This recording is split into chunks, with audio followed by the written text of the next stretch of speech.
yang mulia. Di Rasul keluhan unta didengar. Hebatnya manifestasi cinta Allah. Tiada pohon, batu dan pergunungan yang dilalui baginda tanpa salah, kerana dia sebaik cinta. Dia hadir menyajarkan mazhab cinta, hingga makhluk lain turut merasa. Hanya kerana cinta pada baginda, dijanjikan syurga dan bersamanya. Hingga Uhud dijanji syurga, Rasul turut mencintainya.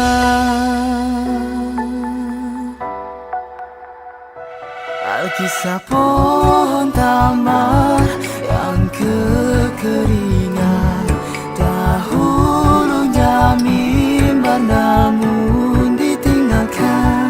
Menangis rela intibak si bayi, ditenangkan Rasul lantas didakapi. Walau cinta umat taruh di neraca, pasti cintanya lebih dari segalanya. Demi umat darah dan tangis mencurah, biarpun berabad lama terpisah. Kadang wajahnya gelisah, ribut melanda, bimbang umat dihentam azab sisa. Kadang gusar baginda, umat berlapar, namun rumahnya sering tak punya apa. Dia mengajarkan mazhab cinta, hingga makhluk lain turut merasa. Hanya kerana cinta pada baginda, dijanjikan syurga dan bersamanya. Kadang wajahnya gelisah, ribut melanda, bimbang umat dihentam azab siksa. Kadang gusar baginda, umat berlapar, namun rumahnya sering tak punya apa. Walau tiga hujung nyawanya, resah memikirkan umatnya. Kerana sebegitu hebat cintanya, layakkah ku jadi umatnya? Layakkah aku kan bersamanya?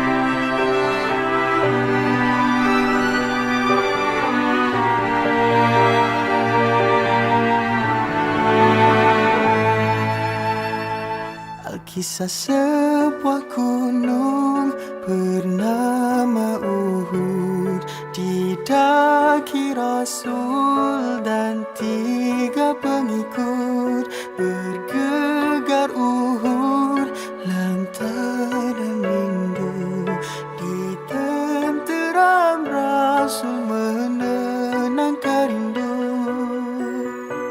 Alkisah di perkebunan, merintih si unta, dibebani kerja ada sedikit makanannya di kucuk kaki Rasul yang mulia.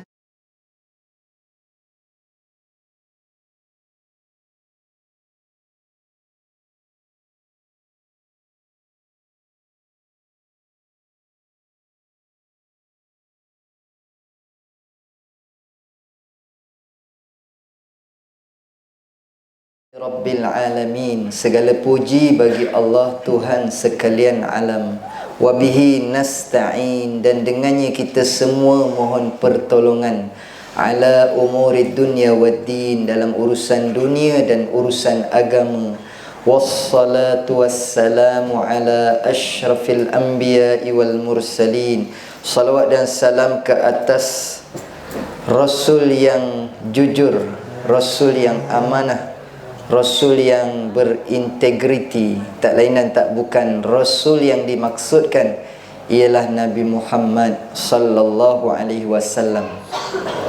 Wa ala alihi wa sahbihi ajma'in, dan begitu juga ke atas keluarga baginda dan para sahabatnya sekalian. Amma ba'd, adapun yang demikian itu, ayyuhal mu'minun, wahai sekalian orang yang beriman, ittaqullah, bertakwalah kepada Allah, yakni dengan mengerjakan titah perintahnya dan meninggalkan apa yang ditegahnya. Usikum wa iyaya bitaqwallah, saya berpesan kepada semua dan berpesan kepada diri sendiri, moh kita sama-sama bertakwa kepada Allah. Faqad fazal muttaqun, bahawa sesungguhnya berjayalah orang yang bertakwa, yakni berjayalah hidupnya di dunia, berjayalah hidupnya di akhirat, dan tidak dicampakkan dia ke dalam api neraka. Amin ya rabbal alamin. Tuan-tuan dan puan-puan, saudara-saudari, para jemaah sekalian, channel pada malam ini bertukar kepada bahasa Perak, ya. Boleh? Saya try cakap Kedah sikit-sikit, ya. Pasal saya ni orang Perak, jadi slang Perak lah, ya.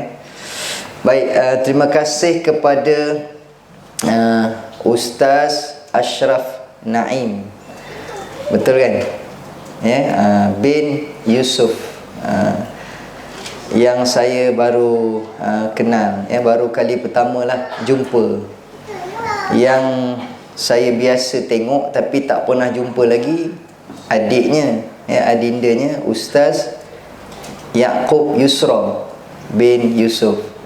Biasa tengok dekat TV ada, merata-rata lah, ya, dalam Facebook, tapi tak pernah jumpa lagi. Begitu juga dengan ayahandanya, ya, Tuan Haji Yusof pun saya pernah baca lah kisah, ya, kisah ni pun nak sebut pun rasa terharu, ya, rasa sebab.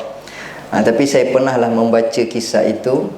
Seterusnya kepada Ustaz Syafiq, yang memberikan ucapan sebentar tadi, wakil daripada Yadim, yang begitu berbunga-bunga kata-katanya, ya.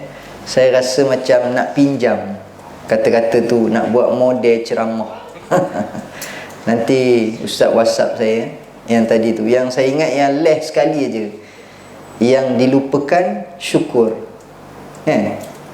Yang selalu dilupakan syukur, yang sebelum tu tak ingat. Nampak sangat lemah ingatan. Baik, seterusnya kepada ibu-ibu, ya, kakak-kakak yang ada dekat belakang tu. Katanya tadi ada yang daripada Yadim lah yang datang tu, daripada Madat, pegawai daripada Madat, pegawai daripada Yadim. Seterusnya kepada adik-adik pelajar yang dikasihi, yang disayangi, ya, yang sangat dimuliakan, yang bukan sahaja kita menyayangi, mengasihi dan memuliakan, tetapi Allah Subhanahu wa taala, Nabi Muhammad sallallahu alaihi wasallam pun menyayangi kalian, ya, sangat memuliakan golongan orang-orang yang belajar Al-Quran, mengajarkan Al-Quran, orang yang terlibat dalam bidang Al-Quran, seperti mana sabda Nabi sallallahu alaihi wasallam, khairukum man ta'allama al-Quran wa 'allama. Sebaik-baik kamu. Betapa hebatnya golongan yang terlibat dengan Al-Quran ini dikategorikan sebagai sebaik-baik golongan. Khairukum, sebaik-baik kamu. Maknanya di antara semua manusia ni yang paling baik siapa? Khairukum, kata Nabi, sebaik-baik kamu man ta'allama al-Quran, yang belajar Al-Quran. Malah antum bukan setakat belajar Al-Quran, menghafaz pula Al-Quran.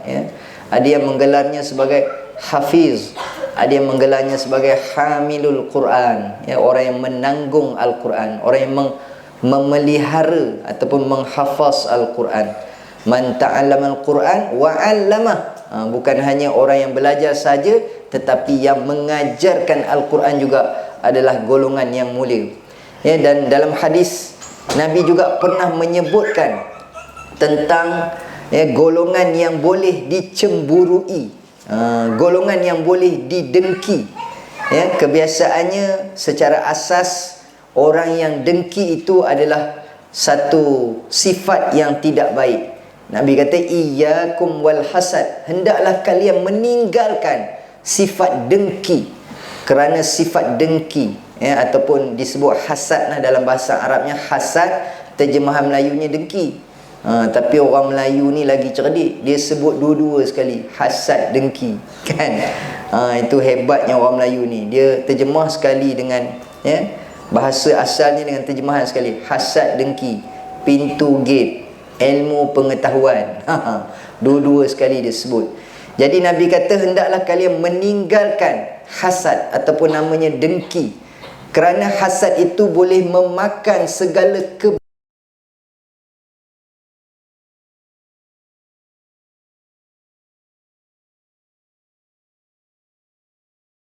perumpamaan kalau api ni kalau membakar rumah kayu berbanding membakar rumah batu, mana lebih cepat terbakar, mana yang lebih sedap dimakan oleh api, mana yang cepat rentung, mana yang cepat hangus, yang mana? Maka sudah tentulah kayu. Jadi begitulah perumpamaan yang Nabi kata hasad itu, penyakit dengki itu akan memakan segala kebaikan. Tetapi dalam hadis yang lain Nabi menyebutkan dibenarkan, diharuskan, dibolehkan dengki kepada dua golongan. Yang pertama Nabi kata dengki kepada mereka yang mahir Al-Quran, pandai membaca Al-Quran. Bila sebut pandai ni, bacaan Al-Qurannya fasih, lancar. Kalau orang Perak cakap lancor, bunyi macam mencarut, pada lancor. Kan? Kalau orang Kedah kata apa? Lancak. Kan? Lancak. Jangan sebut yang caw aja. Itu yang bunyi mencarut. Lancor, lancak, itu okey lagi. Kan? Kemudian bila sebut pandai membaca Al-Quran ini, bertajwid. Kalau setakat baca lancak saja, lancor je, tapi langgar tajwid, baca lintang pukang. Itu yang saya dengar ada ceramah, Pontianak pun mengilai dengar baca ayatul kursi. Nampak antu baca Allahu la ilaha illa huwal hayyul qayyum. Sedangkan ayatul kursi ayat yang ditakuti oleh syaitan. Turunnya ayat kursi bersama 70,000 malaikat, terbakar 70,000 syaitan. Sangat ditakuti oleh syaitan ayatul kursi. Betapa hebatnya, betapa powernya ayat kursi. Tapi yang peliknya bila baca, hantu mengilai pula. Hihihi, katanya kan. Pasal masa nampak hantu tu kita baca macam mana? Allahu la ilaha illa huwa hayyul qayyum la ta'khudhuhu. Baca laju lintang pukang. Pontianak kata, baca pun salah. Macam mana dia nak lari, dia pun tak takut. Tajwid pun tak betul, dia kata. Jadi sepatutnya amalkan membaca ayat kursi, bukan masa nampak hantu baru nak baca.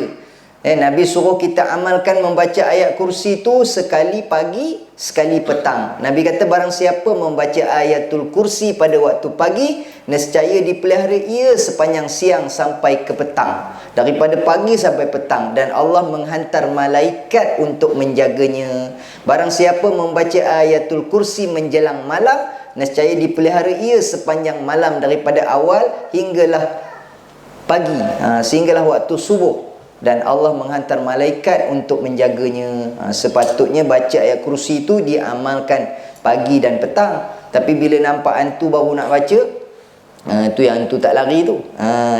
Kemudian bila disebut pandai membaca Al-Quran, apa lagi? Bukan setakat bacanya lancar, bukan setakat betul tajwidnya, dia juga membaca Al-Quran biluhunil Arab, dengan lahjah Arab. Tadi kita dengar Tok Imam kita. Siapa Tok Imam tadi? Ustaz Ashraf Naim. Masya Allah, patutlah jadi mudir ke apa di sini. Apa jawatan Ustaz Ashraf? Presiden. Masya Allah, lain macam presiden. Tapi besarlah jawatannya. Jadi kenalah tu.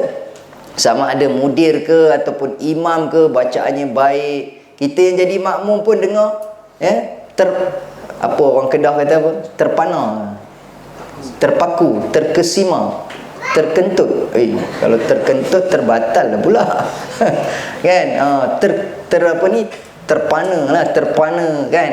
Barulah kita pun boleh bertahan. Kalau imam baca kokak-kokak, baca pun tak betul tajwidnya, dengan tak lancarnya, dengan tak fasih dia punya lahjah Arabnya, kita sebagai makmum pun rasa macam tak seronok lah menjadi makmum. Jadi imam tadi bacaannya bukan setakat lancar, bukan setakat bertajwid, kemudian dia punya biluhunil Arab, dengan lahjah Arab. Kenapa kita kena baca Al-Quran dengan lahjah Arab? Sebab Al-Quran diturunkan dalam bahasa Arab, dan Al-Quran diturunkan juga kepada Nabi yang berbangsa Arab. Itu asalnya. Jadi walaupun kita ni orang Melayu, alah ustaz kami ni Melayu, mana boleh cakap Arab, mana boleh bercakap dengan lahjah Arab. Siapa kata tak boleh? Boleh. Orang Melayu ni hebat, sebab dia makan tempoyak, sebab dia makan sambal belacan, sebab dia makan budu, sebab dia makan cincaluk, sebab dia makan, orang Kedah makan apa? Sambal dia apa? Sini ada sambal tak? Sambal belacan juga. Ada orang cakap macam itulah, sebab orang Melayu ni dia makan sambal. Sebab itu dia punya lidah dia boleh sebut. Orang Arab ni tak semua perkataan, tak semua huruf dia boleh sebut. Macam contohlah, bila sebut perak, kan, perak, ejaan perak, orang Arab dia tak sebut, dia tak boleh sebut pa. Dia pa tu dia jadi ba, kan. Bila sebut perak, tukar jadi ba, berak dia sebut, kan. Dia tak boleh sebut nga, bila sebut Selangor, dia tak boleh sebut Selangor, nga dia ganti ja, jadi apa? Selanjur.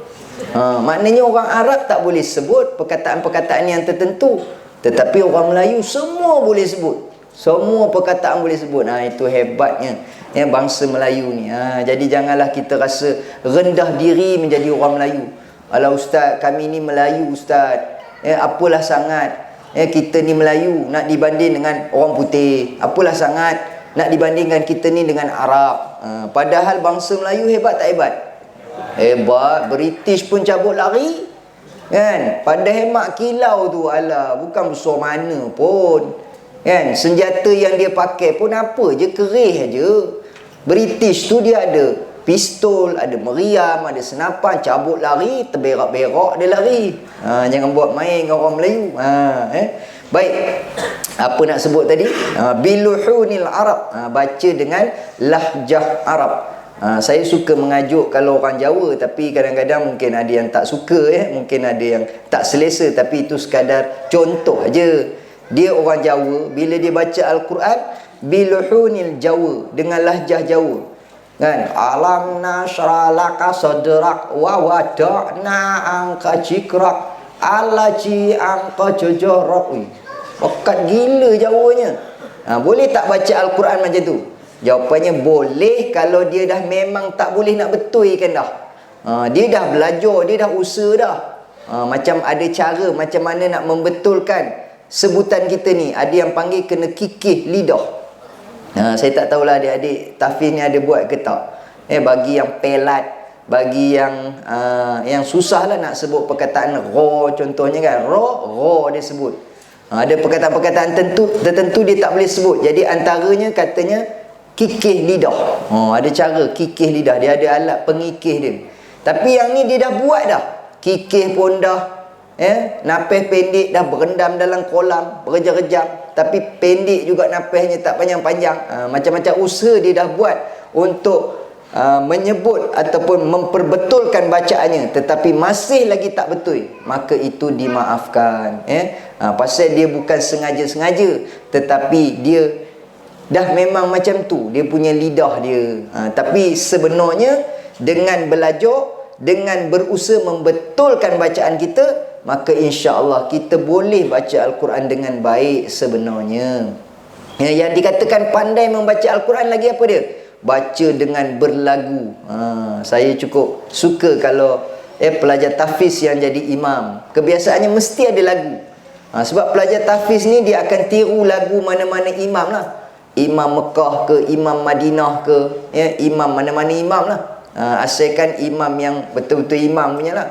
Contohnya imam besar Masjidil Haram, namanya Syekh Abdul Rahman As-Sudais.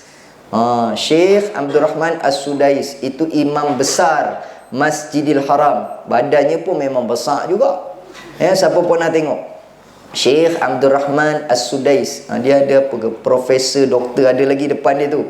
Tapi yang kita ingat Abdul Rahman As-Sudais. Dia punya bacaan dia tinggi, dia punya pitching dia tu kan. Bila dia imam tarawih ke apa ke, dia antara imam yang favorite lah kan. Kemudian Syekh Syurim, dia macam-macam lah nama untuk imam. Saya pun tak pandai sangat, pelajar tahfiz lebih kenal lagi. Ada satu syekh tu namanya Syekh Jibril. Ada seorang kawan saya ni, dia kata saya belajar dengan Jibril katanya. Uish, kau biar betul. Jangan nak kelentong, takkan belajar dengan malaikat kot. Dah belajar dengan orang. Tapi tok guru tu namanya Jibril. Nama tu nama malaikat. Tapi tok guru saya tu orang, bukannya malaikat. Namanya tu nama malaikat. Kita pun melawak juga dengan dia. Tok guru aku lagi hebat. Siapa? Tok guru aku Israel. Ui. Kau jangan main-main. Setakat ni tak ada lagi orang bubuh nama Israel. Kalau nak ambil nama malaikat pun takat Jibril, Israfil ke, itu boleh tahan lagi. Ini nama Israel pula, nama malaikat mencabut nyawa. Baik, jadi tuan-tuan dan puan-puan muslimin muslimat yang dirahmati Allah sekalian, inilah golongan yang Nabi kata boleh dengki. Yang pertama tadi apa dia? Iaitu orang yang pandai membaca Al-Quran. Kita boleh dengki dan kita pun nak jadi macam dia. Macam mana dia boleh pandai baca Al-Quran? Ini tak yang kita dengki, orang yang pandai baca komen TikTok. Kan dia tengok TikTok, lepas tu dia tengok komen. Apa orang komen? Apa komen dia kalau orang Johor dia ada lepas komen apa dia akan baca apa orang komen. Atau kalau dah kau buat tergedik-gedik benda yang menyebabkan orang tengok pun meluat, getik, menyampah, rasa nak bawa penyepak kan. Lepas tu tengok orang nak komen apa, memang orang kecam lah. Sebab yang buat benda tu, yang menjadi punca orang kecam. Itu memang sepatutnya dikecam. Tapi kalau kita buat benda yang baik, sebenarnya daripada medsos, media sosial, hari ni dipanggil singkatannya medsos, media sosial. Facebook ni kebanyakan orang yang umur 30-an ke atas. Kemudian Instagram 20-an ke atas. Yang muda-muda, yang remaja-remaja tak main lah Facebook. Ini orang tua dia kata. Orang tua yang main Facebook. Habis korang remaja, budak-budak main apa? Kami TikTok TikTok TikTok Tak apalah nak TikTok pun, tapi buatlah konten-konten yang Islamik, mengikut kepakaran kita. Apa kepakaran kita? Kepakaran kita ialah bidang Al-Quran. Buat TikTok yang berkenaan dengan mengajarkan hukum tajwid, buat TikTok yang berkenaan bacaan Al-Quran. Masya Allah, jika disebarkan, kita yang memulakan kebaikan itu, kemudian disebarkan, diviralkan, ditularkan. Man sanna fil islami sunnatan hasanatan falahu ajruha wa ajru man amila biha. Barang siapa yang memulakan, mencetuskan kebaikan, dia akan mendapat pahala.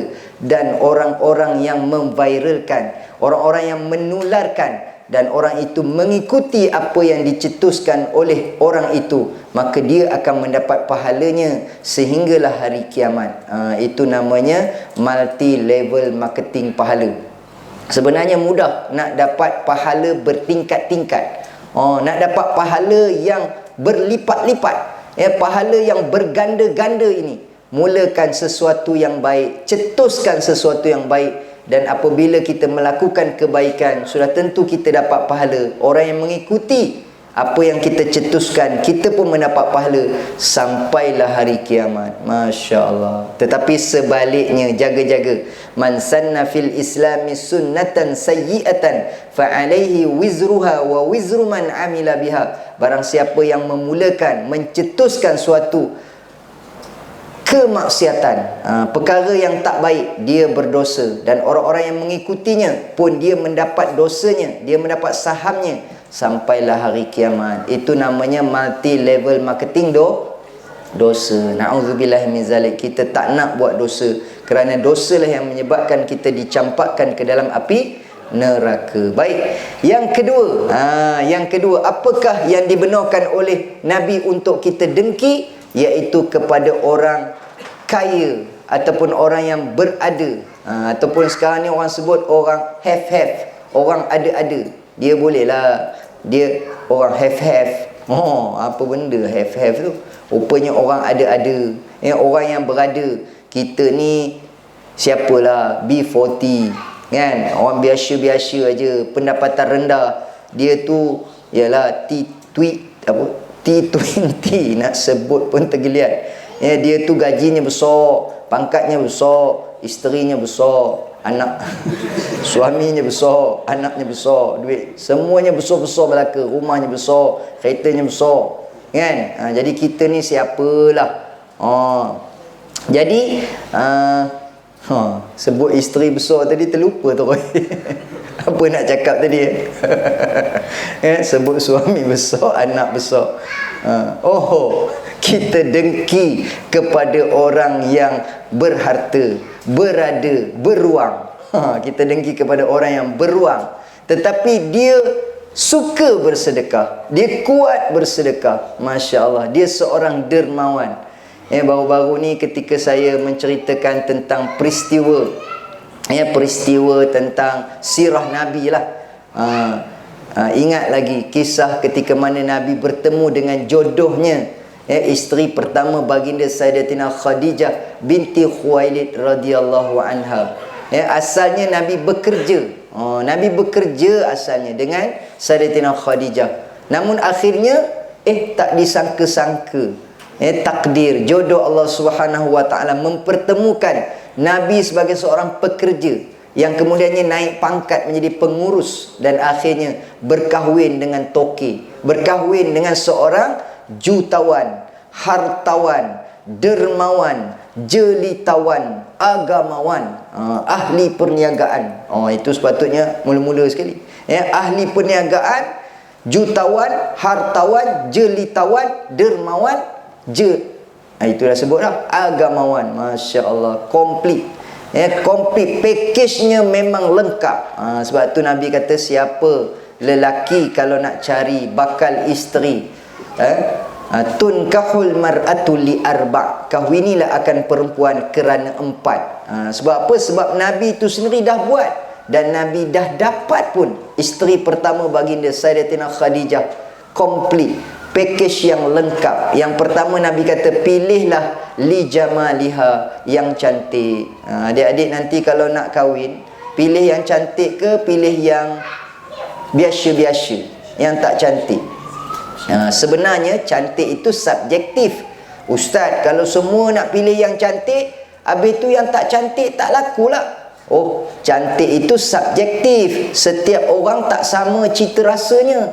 Ada orang dia kata, Ustaz, saya punya awet, saya punya markah. Orang Perak cakap awet, orang Kedah kata markah kan.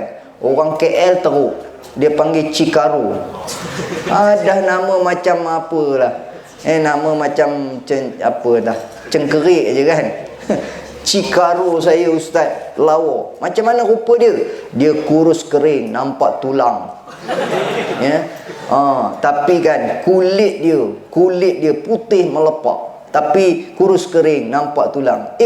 Itu lawa apa ke bendanya? Apa kejadahnya lawa macam tu? Pada pandangan saya suka yang kurus kering, nampak tulang. Saya nampak lawa Ustaz. Yang penting dia putih, kulit dia cerah. Kan? Ada orang kata itu tak cantik. Markah aku lagi cantik. Markah hang macam mana? Markah saya cabi-cabi, gemuk Ustaz. Saya pun tak tahu. Dia ni macam tak ada cutting lah Ustaz. Biasa orang perempuan dia mesti ada cutting. Dia ni tak ada, straight aja, macam tone drum. Kan? Tapi saya pandang dia cantik Ustaz. Kenapa? Sebab mata saya memang suka tengok perempuan yang cabi. Dan dia banyak kegunaan Ustaz. Apa kegunaannya? Dia boleh buat tilam dan bantal sekaligus. Kan? Saya boleh main wrestling. Umpamanya gitulah. Pada mata saya dia sangat cantik Ustaz. Jadi cantik itu subjektif mengikut cita rasa masing-masing. Jadi nak ceritanya laku, semua orang laku, jangan risau. Cuma zaman sekarang ni kita tengok lelaki ni makin pupus, tak ramai, sikit lelaki. Perempuan ramai. Tapi dalam surau kita ni tengok lelaki pula yang ramai, perempuan pula yang sikit. Jadi maknanya sini lambat kiamat. Tempat lain kiamat dulu. Sebab saya pergi ceramah tempat lain, perempuan ramai. Sebab Nabi kata tanda-tanda dekatnya kiamat apabila kamu mendapati perempuan lebih ramai daripada lelaki, sehingga nisbahnya 50 perempuan seorang lelaki. Tempat lain cepat, tempat lain kiamat dulu, sini lambat. Pasal lelaki lebih ramai daripada perempuan. Baik, apa saya nak cerita tadi? Kemudian yang kedua kata Nabi, cantiknya yang pertama. Kemudian yang kedua apa dia? 5 liha hartanya. Kemudian yang ketiga lihasabiha keturunannya. Yang keempat lidiniha agamanya. Kemudian Nabi kata fazfar bidzatid din taribat yadak. Pilihlah yang beragama, nescaya kamu akan bahagia. Kalau boleh dapat keempat-empat ni, cantik, berharta, keturunan baik, beragama, itu kira bonus. Nabi suruh cari yang macam tu. Tapi kalau tak dapat yang cantik, tak dapat yang keturunan baik, tak dapat yang berharta, pilih yang beragama, kamu akan bahagia. Berapa ramai lelaki-lelaki yang kecewa, kecundang, muka macam beruk mak ye. Bila dapat isteri yang tidak solehah. Saya dulu kerja pejabat agama bahagian rumah tangga. Kalau yang datang tu perempuan mengadu masalah rumah tangga, biasanya perempuan suka menangis. Betul tak? Betul tak betul? Perempuan ni dia cukup suka menangis. Bila seronok menangis, bila sedih menangis, bila takut menangis. Kerja nak menangis aja orang perempuan ni. Betul tak? Macam adik-adik ni, ada ibu-ibu. Ramai ibu-ibu yang seronok sangat bila anak dia dapat belajar tahfiz. Kan? Bila anak dia baca Al-Quran jadi imam pula, dia seronok sangat. Kadang-kadang dia menangis. Padahal dia seronok tapi dia menangis. Kan? Ada satu ustaz daripada Kedah ni. Ni boleh sebut kan? Ustaz Husam. Saya dengar dia ceramah. Dia kata ada seorang pelajar dapat keputusan periksa 10A. Tak tahulah periksa apa, SPM ke apa, saya lupa dah. Dia balik rumah, kan, sampai depan rumah ada pak dia duduk depan rumah dengan kawan-kawan. Pak, cek dapat 10A. Pak kata bagus. Hang bagus. Kan? Lepas tu kata kawan pak dia, "Ui, anak hang cerdik ah." Kata si pak ni, "Biasalah kalau dah pak dia cerdik. Mana tumpah cerdik kalau tak ke anak." Belagak nak mampu ya. Ya, sekali anak kata, "Pak, mak mana?" "Mak ada kat dalam, kat dapur." Jadi anak ni pun berlari pi ke dapur. Kan? "Mak, cik dapat 10A." Mak teriak. Kan? Anak pun pelik. Heran, kenapa mak teriak? "Mak, awak mak teriak, mak." "Mak tak sangka." "Awak mak tak sangka?" "Mak tak sangka hang cerdik." "Mak tak sangka hang cerdik sebab pak hang bodoh."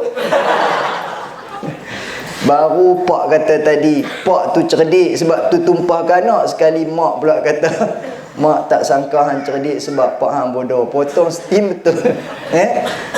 Jadi nak ceritanya, si ibu ni tadi orang perempuan menangis. Itu biasa. Sedih pun menangis, takut pun menangis, seronok pun menangis. Kerja nak menangis aja. Tapi orang perempuan ni saya tengok kalau menangis tetap comel.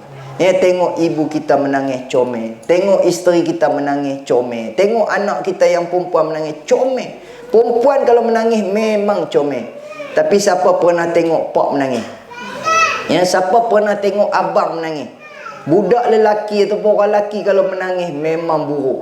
Macam buruk mak ye. Saya pernah tengok depan mata sendiri. Ada orang lelaki datang mengadu tentang masalah isteri dia. Dia teriak. Kalau perempuan teriak kita rasa simpati. Kalau lelaki teriak rasa nak sepak. Baik.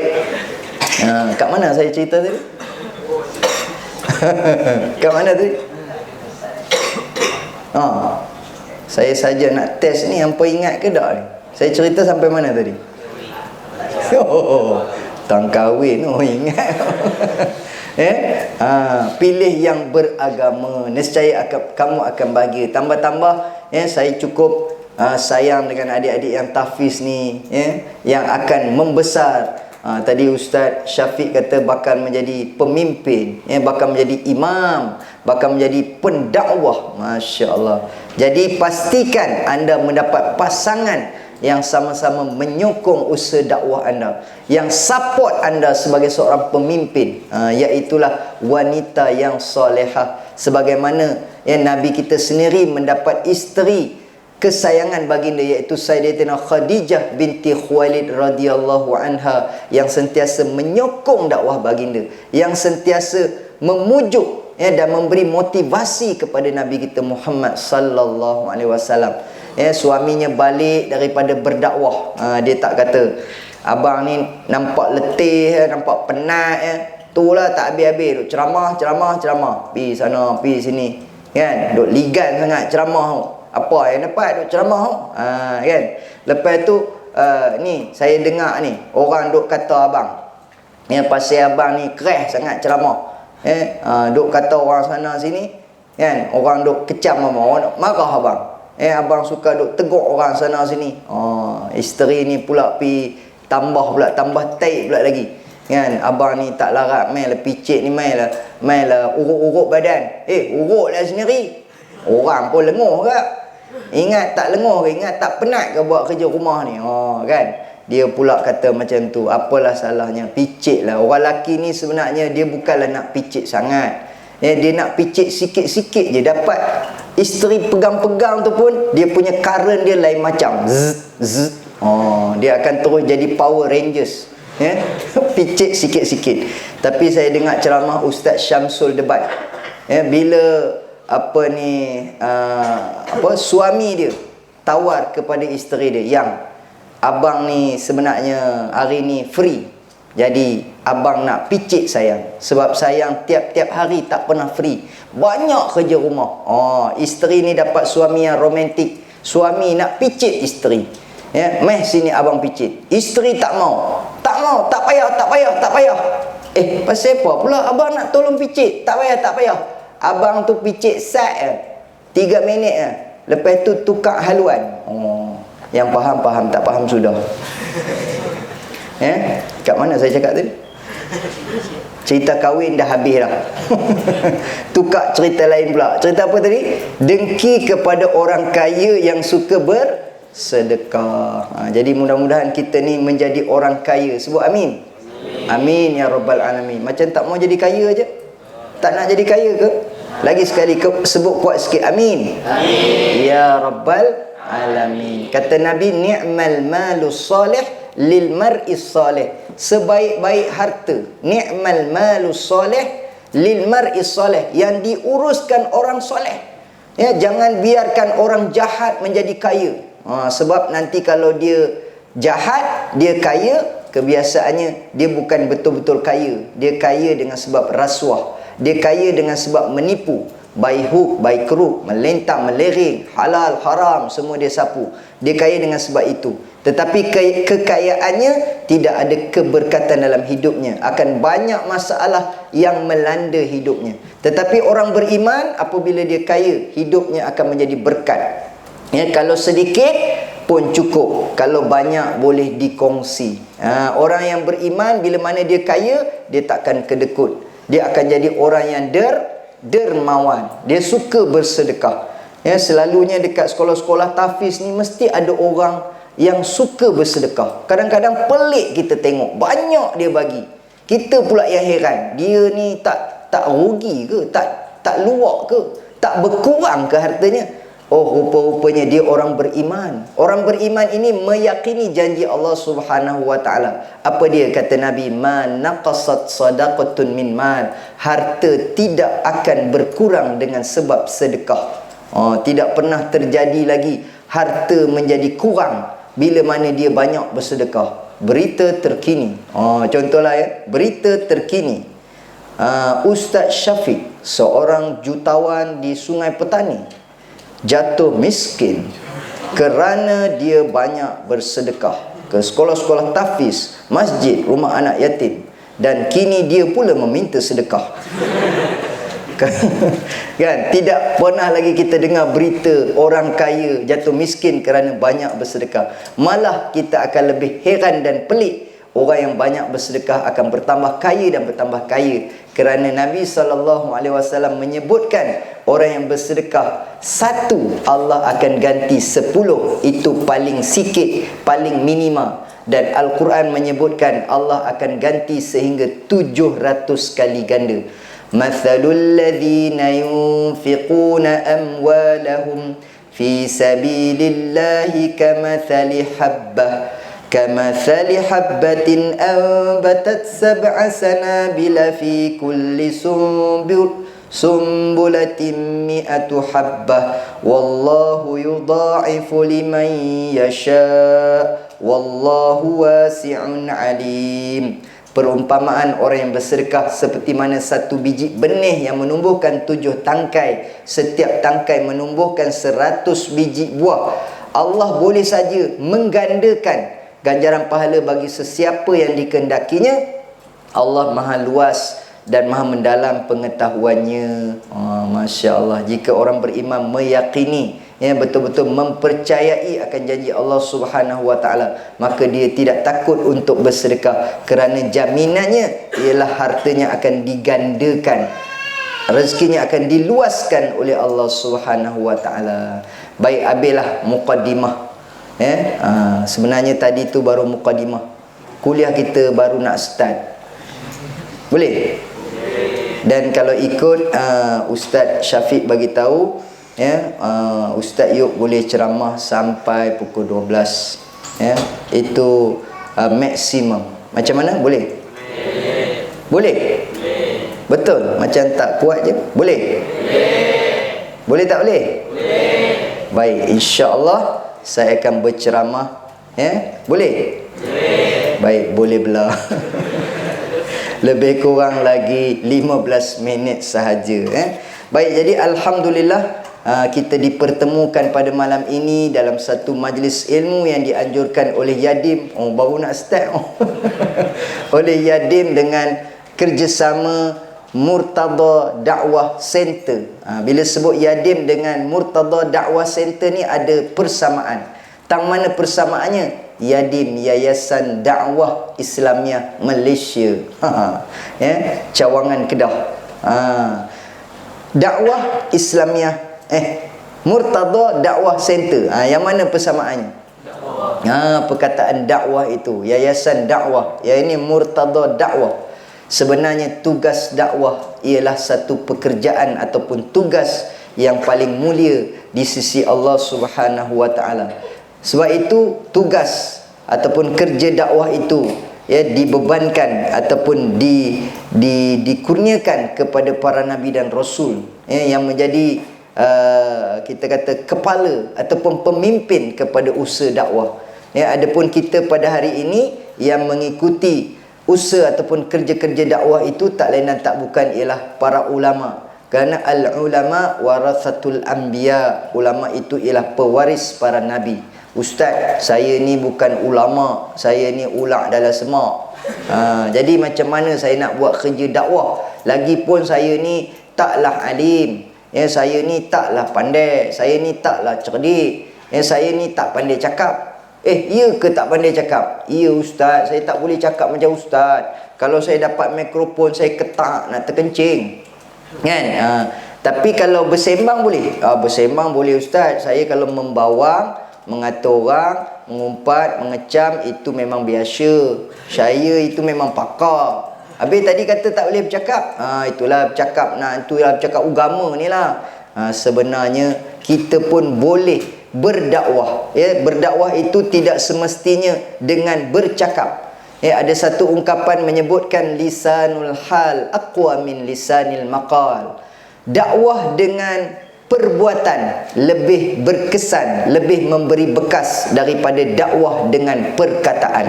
Tetapi Nabi menggabungkan kedua-duanya, perbuatan dan juga perkataan. Maka sebab itu Nabi ni bila bercakap serupa bikin, cakap serupa bikin.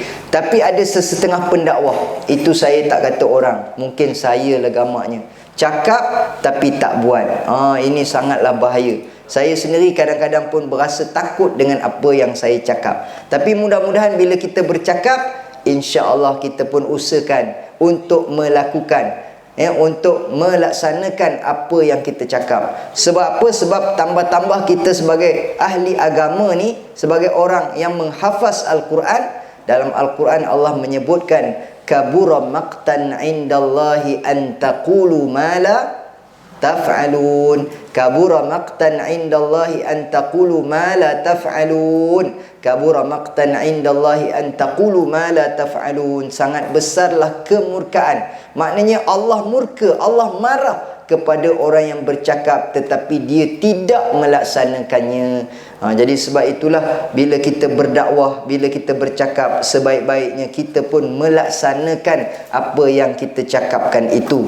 Kerana apabila kita bercakap sesuatu yang kita tak buat, maka dia tidak memberi bekas ke dalam hati-hati manusia. Tapi apabila kita bercakap dan kita sendiri melakukannya, maka apa yang kita sampaikan walaupun hanya perkara-perkara remeh saja, tetapi ia membekas ke dalam hati-hati manusia. Sebenarnya saya kalau berceramah ni lebih dikenali sebagai ustaz budak-budak je. Ceramah kepada pelajar-pelajar, kan, level budak-budak aje. Saya berasa bertuah pada hari ini dapat berceramah dekat Murtada Dakwah Center. Tapi dengan orang kata asbab Ustaz Syafiq daripada Yadim yang mengejaskan. Kalau tak, saya rasa macam tak ada peluang nak ceramah kat sini. Mereka kata yang ceramah sini semuanya hakko-hakko, otak-otak. Ustaz yang famous saja, togo-togo yang hebat aja. Ini mana punya puyuk ni katanya. Dulu ada orang panggil saya puyuk. Dia tak tengok rancangan pencetus ummah tu, kan? Dia jadi pengacara majlis. Dipersilakan kepada penceramah kita puyuk katanya. Saya pun kata haji ejek saya haji kan. Dia Pak Haji, Allah minta maaf lah ustaz, kenapa pula saya ejek ustaz? Haji sebut puyuk kan? Tulis dekat sini P-U-Y-E-O-P, puyuk. Bukan macam tu bacanya haji, dia kena berhenti P-U-Yuk. Apa maksudnya P-U ni ustaz? P-U tu pencetus ummah, rancangan program dekat Astro Oasis, Dulu ada satu rancangan pencetus rumah, jadi dia meletaklah depan ni PU. Dia pun letak PU tu, PU, Yop ni gelar saya ni anak sulung. Orang Perak kalau anak sulung lelaki dia panggil Yop, kalau anak sulung perempuan dia panggil Yong. Itulah asalnya PU Yop. Oh minta maaf ustaz, saya ingat Puyup. Puyup tu dah macam burung. Burung puyuh. Saya tanya dia balik, Haji tak tengok ke rancangan ni Haji, pencetus rumah ni? Saya tak tengok ustaz. Habis Haji kalau tengok Astro tengok apa? Saya tengok Kilauan Emas. Tengok cerita Kilauan Emas. Pak Haji pun tengok juga. Rancangan orang tua dah nak mati. Menyanyi lagi terbongkok-bongkok tu kan. Jadi tuan-tuan dirahmati Allah Subhanahu Wa Taala. Itulah kerja-kerja dakwah. Jadi sebab itu adik-adik pelajar jangan berhenti daripada berdakwah. Berdakwah tidak mesti bercakap, tetapi dakwah juga boleh berdakwah secara bisu, iaitu hanya dengan menunjukkan akhlak perbuatan yang baik. Banyak kisah-kisah yang kita dengar orang-orang bukan Islam tertarik kepada Islam hanya kerana dakwah bilhal, dakwah dengan perbuatan sahaja, bukan dengan perkataan. Ada satu kisah saya baca, seorang yang bukan Islam masuk Islam kerana dia pergi hantar baju kedai dobi. Masa dia hantar baju dekat kedai dobi, dia tengok ada orang Islam hantar baju kedai dobi. Lepas tu dia pesan, silap-silap, ceritanya silap. Yang tukang owner kedai dobi tu bukan Islam, ni cerita dekat negara orang putih. Lepas tu orang Islam ni pesan, nanti pakaian saya ni asing kaya, pakaian dalam dengan pakaian luar, spender, boxer, pakaian dalam asing, jangan campur. Lepas tu kata owner ni tadi, kenapa pula nak asing, campur je lah sekali senang. Dia cakap Perak kat luar. Kenapa pula nak asing, campur je lah sekali senang. Dia kata saya tak nak campurkan sebab takut, ialah pakaian dalam ni kan, takut ada najis campur dengan pakaian biasa ni. Jadi tak apalah, saya nak asingkan. Jadi daripada cerita itu saja menyebabkan orang bukan Islam ni tadi terfikir bahawasanya orang Islam ni sangat-sangat teliti dalam bab perkara-perkara kebersihan, terutama sekali yang melibatkan ibadah.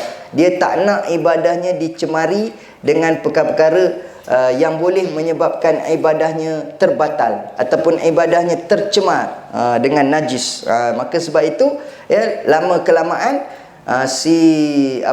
bukan Islam ni tadi masuk Islam disebabkan tertarik dengan akhlak Islam yang ditunjukkan. Pembersih orang Islam ni sangat-sangat menjaga kebersihan. Namun begitu kita juga tak menafikan ada juga orang Islam yang pengotor. Masya Allah, pengotor. Nama aja orang Islam. Kita orang Islam ini sangat ditekankan dengan kebersihan. An-nazafatu minal iman. Kebersihan itu adalah sebahagian daripada iman. Terutama adik-adik pelajar ni kan, biasakan diri kita dengan hidup berdikari. Cuci pakaian, bersihkan pakaian, kemaskan. Dulu masa saya zaman belajar, memang ada kawan ni pengemeh berbenar. Kan? Pengemeh berbenar. Kalau orang Perak dia cakap pengemeh berbenar. Kalau orang KL dia kata pengemeh gila. Kemas gila. Kan? Kalau orang Kedah, kemeh nak mampu. Betul tak? Kan? Ini pengemas. Dia orangnya pembersih. Pengemas betul dia ni. Punyalah dia punya pengemas dia. Sampaikan saya tengok dia iron baju. Itu biasalah ustaz, iron baju. Tak, ini masalahnya dia iron baju, dia iron seluar dalam pun dia iron. Seluar dalam iron, stokin iron, baju dalam iron. Baju dalam pun ada. Baju pagoda dia lah. Semua dia iron. Memang betul-betul kemah. Dia susun cantik. Dalam almari dia tu kan, ya Allah, betul-betul pengemeh. Tapi kalau ada kawan yang pengotok ni, ya Allah tuan-tuan, kita masuk bilik dia. Biasa kita masuk bilik kawan-kawan ni, biasalah landing atas katil. Kita pun tak semena-mena, tak sengaja seluk tangan bawah bantal, rasa sejuk aja. Apa yang sejuk ni? Tarik-tarik rupanya boxer. Kan kita, oi, sotong, kita pun campak. Kan dia kata, oi, sotong aku. Siapa hang campak? dia pun pergi kutip balik sotong dia. Kan? Kita pun sambung balik baring. Seluk lagi tangan, sejuk lagi. Tarik lagi. Woi. Kan? Kira-kira 7 line. Seluar dalam dia bawah bantai. Kan? Dia kata simpan stok yang dah pakai untuk seminggu punya, dia bawah bantai. Kan? Rosok bawah bantai. Masya-Allah. Lepas tu baru dia basuh.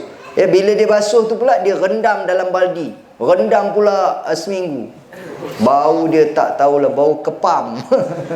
Bau apa bau tak tahulah, bau tu tak tahu nak kata, tak tahu nak cerita dia punya bau dia. Masya-Allah. Punyalah tak pembersih. Ada pula yang jenis pakai kain pelekat. Bila malam, ini bukan bila malam. Malam dia pakai.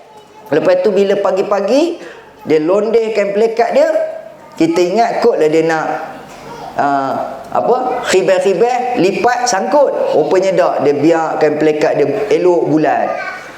Saat lagi malam dah lepas kelas pun semua, dia masuk balik dalam bulatan tadi, dia sarung balik macam tu kan. Masya-Allah.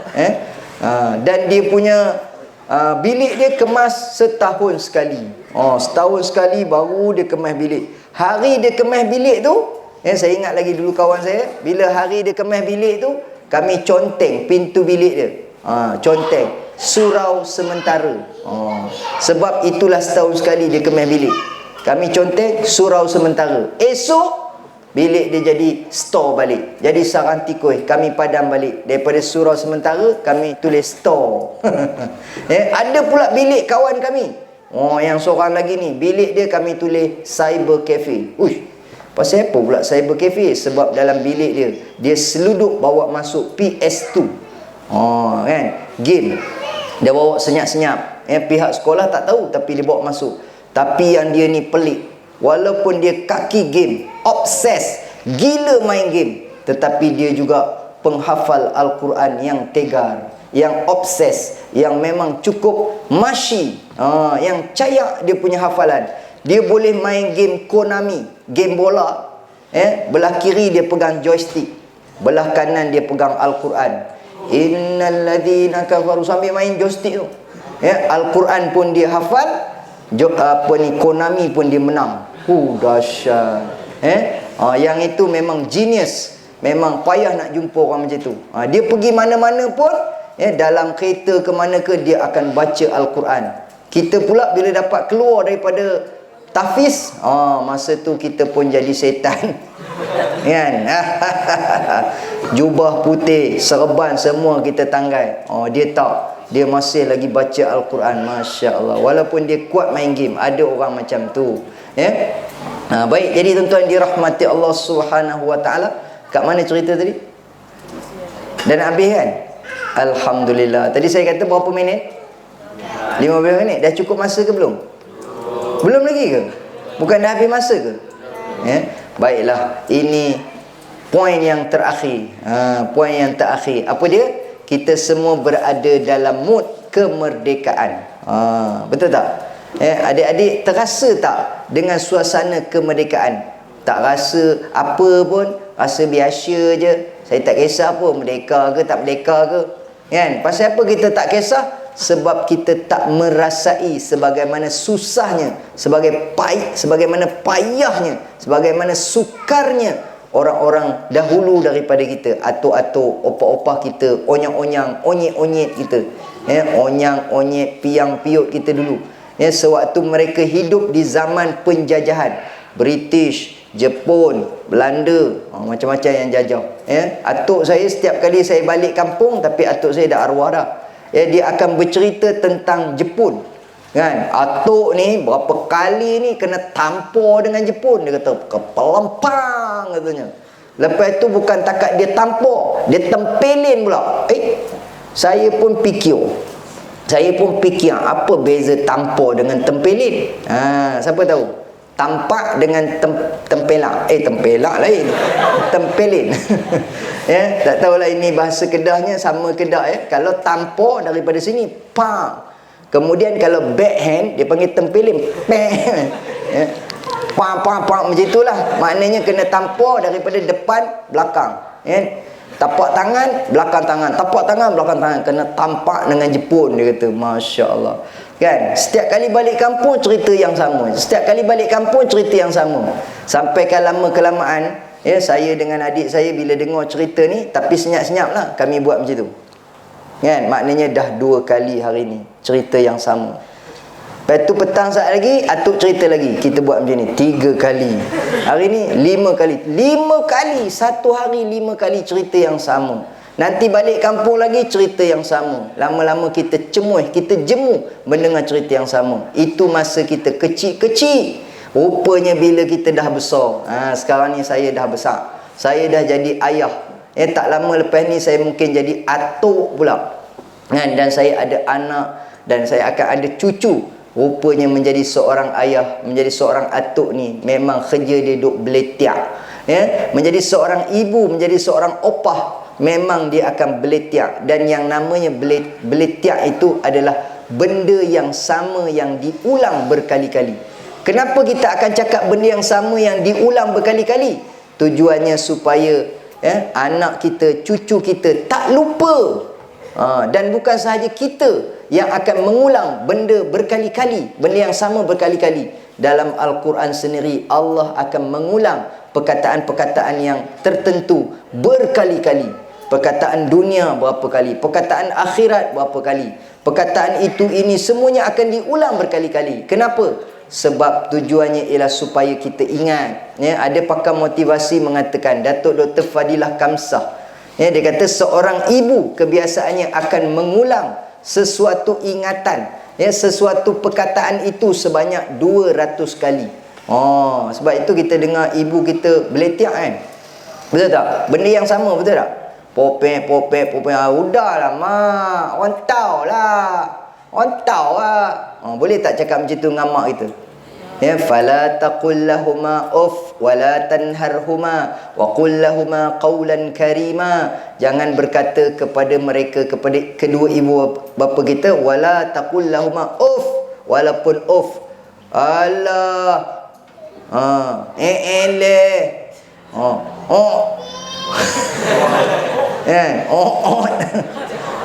Lah apalah perkataan-perkataan yang seangkatan dengannya jangan sebut. Wa qul lahuma qawlan karima. Berkatalah wala tanharhuma, jangan mengherdik mereka, menengking mereka, tak boleh. Meninggikan suara. Wa qul lahuma qawlan karima, berkatalah kepada keduanya dengan kata-kata yang lemah lembut, dengan perkataan-perkataan yang baik. Masya Allah. Baik, kat mana saya cerita tadi? Saya lupa lagi. Kat mana? Merdeka. Betul. Kenapa nak ceritanya tadi, kenapa atuk kita, opah kita, ibu bapa kita bercerita tentang susahnya hidup masa zaman Jepun, masa zaman British, masa zaman Belanda dan seumpamanya lah.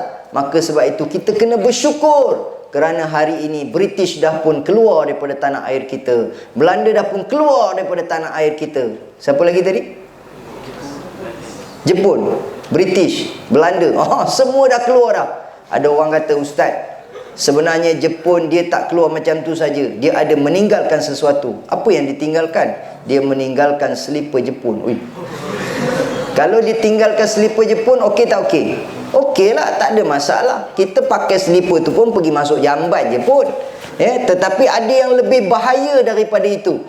Penjajah dia tidak balik saja, dia meninggalkan thaqafah, dia meninggalkan fikrah, dia meninggalkan budaya penjajah, dia meninggalkan cara fikir penjajah. Yang mana hari ini masih ada di kalangan kita yang masih mengikut budaya penjajah, yang masih berfikiran seperti mana fikiran penjajah. Inilah yang bahaya. Sepatutnya bila penjajah dah keluar, kita dah boleh urus, dah boleh takbir, dah boleh memimpin negara kita sendiri. Kita tak perlu lagi nak ikut penjajah. Tapi kalau ada budaya penjajah yang baik, tak salah kita ikut. Contohnya budaya orang Jepun. Dikatakan orang Jepun ini budayanya bersih, budayanya suka menghormati. Bila jumpa je, hai, kita tunduk, dia pun tunduk, hai, arigatou gozaimasu. Kan? Kalau tak silap saya, arigatou gozaimasu tu terima kasih banyak-banyak kot. Kot lah ya, saya pun dah lupa dah. Saya pernah pergi ke Jepun dulu kan, dia sangat menghormati. Tapi Islam sebenarnya ajar sesuatu yang lebih baik daripada itu.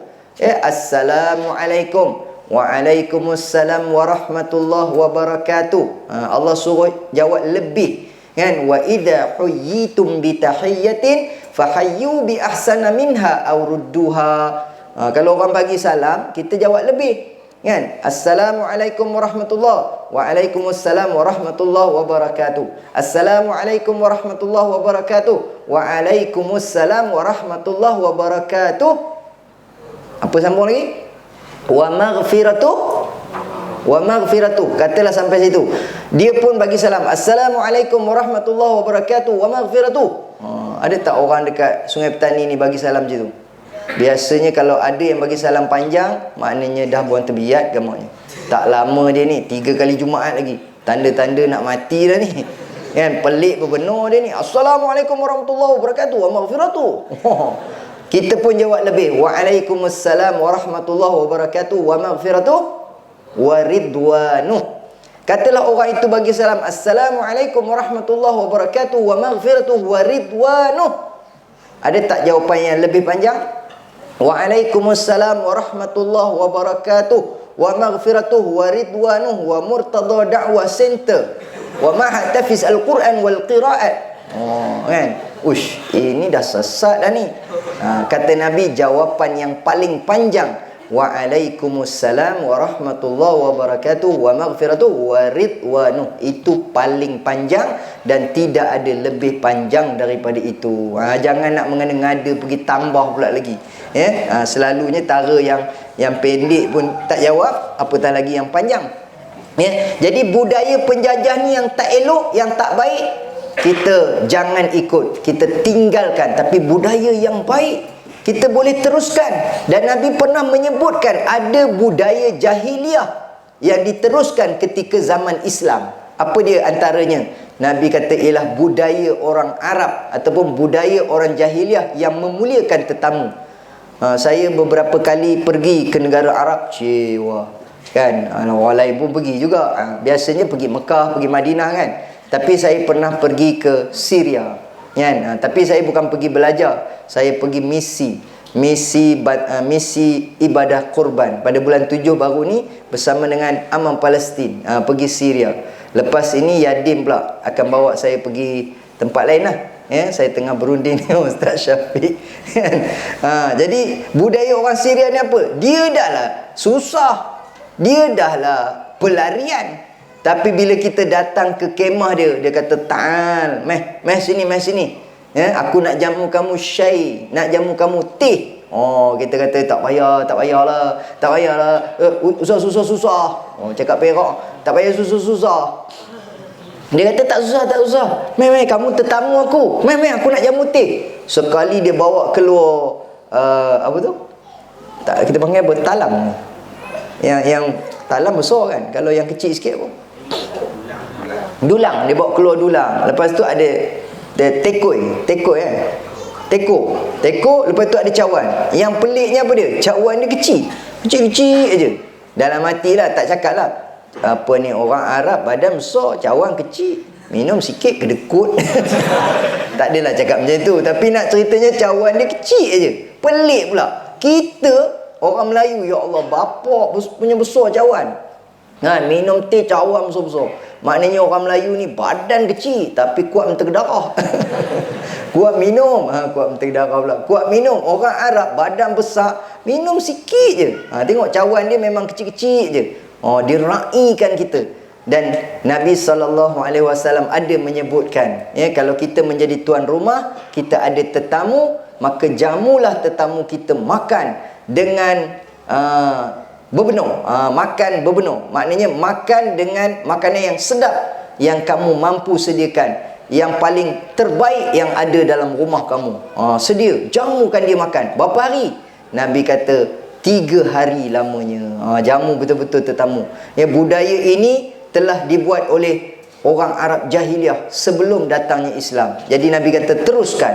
Tapi Ustaz, kalau tetamu tu lama sangat Ustaz, dah dekat seminggu Ustaz, tak balik-balik. Contohnya bukan orang lain pun, adik-beradik kita juga datang, berapa hari kamu nak duduk sini ni? Tak tahu lagi, tak tahu lagi, tengok tak tahu lagi berapa hari. Sekali sampai seminggu. Maka hari keempat kita habaq dekat dia. Ni Naim. Contohlah nama dia Naim. Ini bukan nama sebenar Naim. Hang ni dah hari keempat ni. Ni aku nak tunjuk kedai makan, restoran seberang jalan. Kalau hang faham lah. Kalau hang tak faham, aku tak tahu. Restoran ada kat seberang jalan. Maknanya hari keempat tu kita dah tak wajib lagi untuk menjamu dia makan.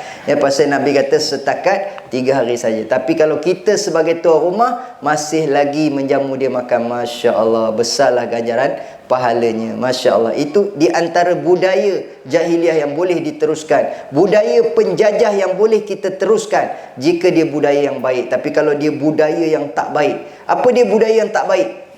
Baru-baru ni viral.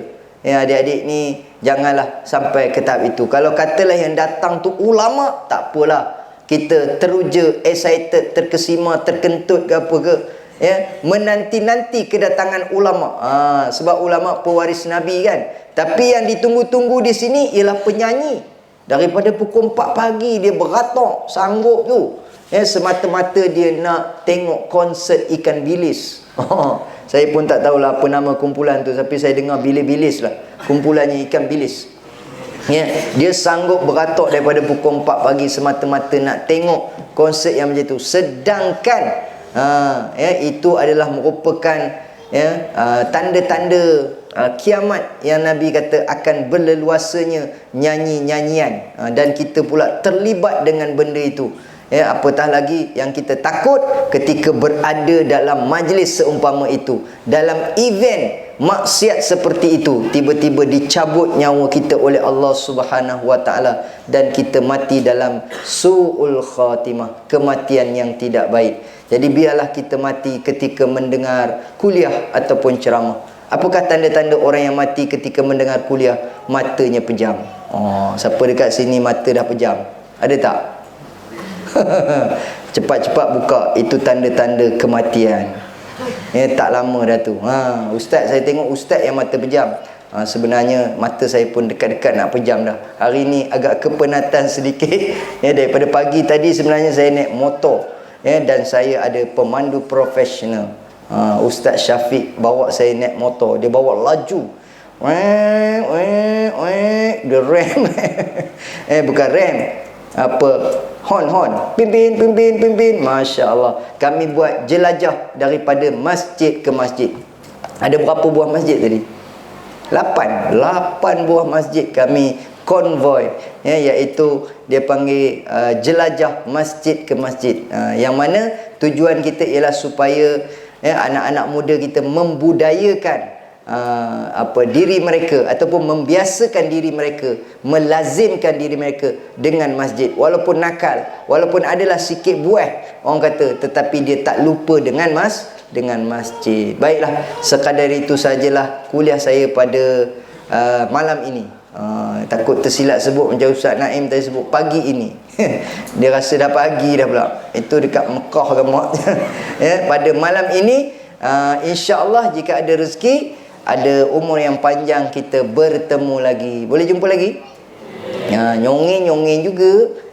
Ini tak tahulah saya sebut ni okey.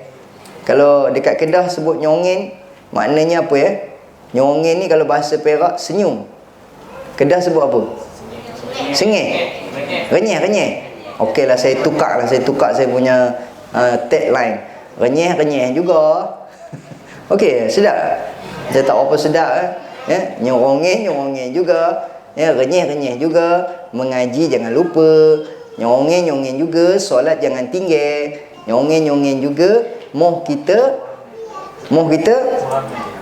beramai. Masya Allah. Jadi terima kasih banyak kepada pihak Murtada Dakwah Center dan juga Yadim di atas kerjasama yang dibuat pada malam ini untuk menjayakan program kita. InsyaAllah kita akan bertemu lagi. Sekian. Assalamualaikum warahmatullahi wabarakatuh. Kita doa A'udzu billahi minasyaitonir rajim. Bismillahirrahmanirrahim. Alhamdulillahi rabbil alamin. Hamdan hamidin wal aqibatu lil muttaqin. Wassalatu wassalamu ala rasulina Muhammadin wa ala alihi wa sahbihi ajma'in. Radina billahi rabba wa bil islami dina wa bi Muhammadin nabiyyan wa rasula. Allahumma faqihna fid din wa 'allimna at-ta'wil wahdina siratal mustaqim. Rabbana iftah bainana wa baina qaumina bil haqq wa anta khairul fatihin. Rabbana atina fid dunya hasanah wa fil akhirati hasanatan wa qina adzaban nar. Wa sallallahu ala sayidina Muhammad wa ala alihi wa sahbihi ajma'in. Walhamdulillahi rabbil alamin. Taqabbalallahu minkum minna wa minkum taqabbal ya karim. Diserahkan kembali kepada